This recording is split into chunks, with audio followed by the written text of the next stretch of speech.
on the ground here, open-ended question, but what does that really mean for Austin?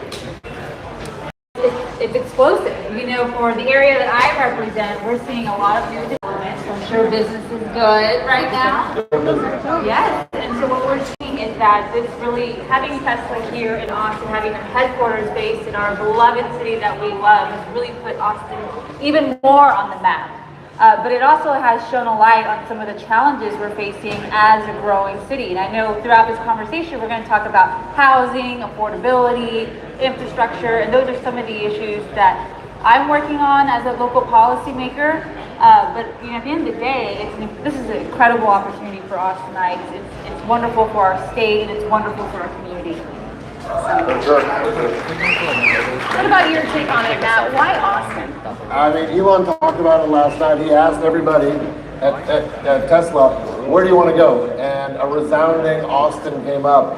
A couple of Nashvilles, he said. But so he chose Austin.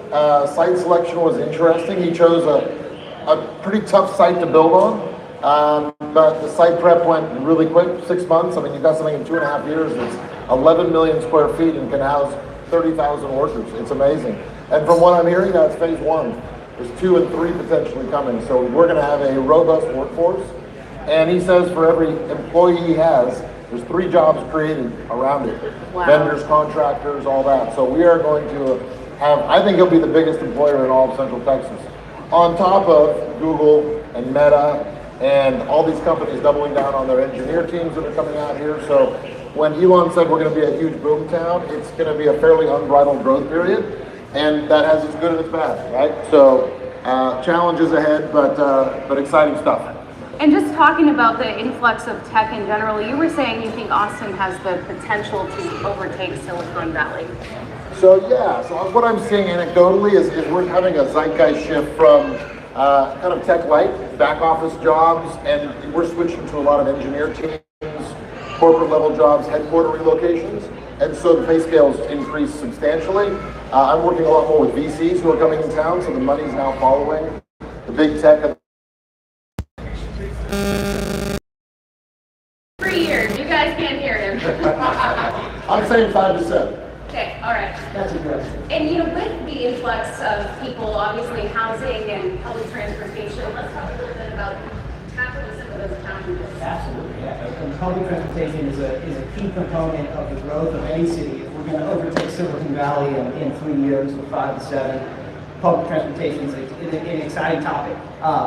And in those all came together and we passed a historic bond ballot measure, and we implemented what everybody's calling Project Connect, which is a little bit of a misnomer because it's a series of projects. But what we're going to have in Austin in 10 or 15 years is public transportation on the level of a San Francisco, New York, Chicago, London, Paris, and Madrid. When everybody thinks of robust, incredible public transportation, light rail that goes down the center of the city, that connects people from where they are and where they want to be.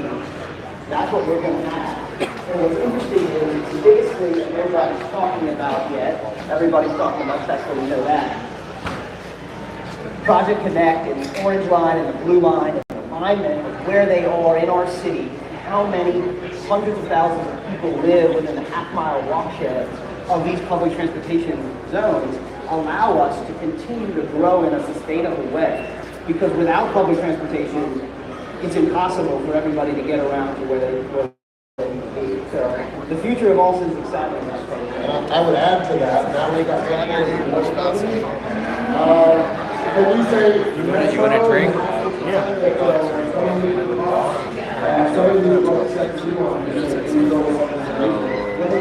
What do you like?